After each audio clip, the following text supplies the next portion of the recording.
Raya. Kenapa dia rakam kau je, tak rakam dia orang? Tak ada, nanti boleh cabut. Tujuannya nak rakam kau je.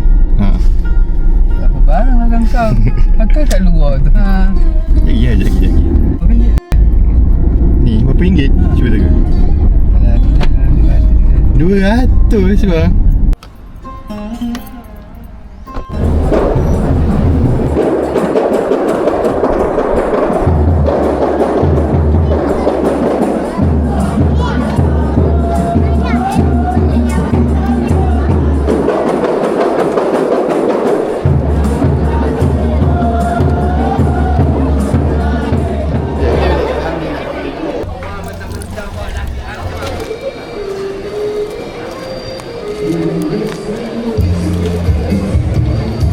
Seterusnya, majlis mempersilakan Tuan Ibrahim juga Puan Rukia Abdullah yang merupakan atuk dan nenek kepada pengantin lelaki untuk meneruskan sesi salam Rasul. Dipersilakan.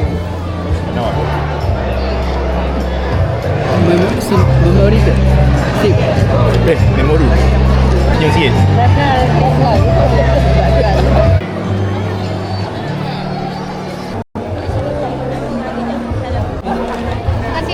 Tak. Terus nak ke mana? Tengok putih ke? Terima kasih. Kasih dek. Ni. Barang ni. Ada.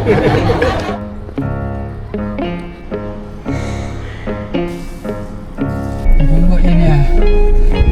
Nak makan lagi? Ni cantiknya. Rumah dia sebab dia sebiji-sebiji tau. Cantik tu. Oh lama lah. Baru duduk. Smart. Smart lah. Kan? Ni ke? Ni ke? Sebab dia tak rapat-rapat tau. Dia pisah-pisah kan. Ni lama punya lagi. Tapi ni yang Cina kan. Oh, yang kuning Cina. Mana kau tahu? Kuning Cina.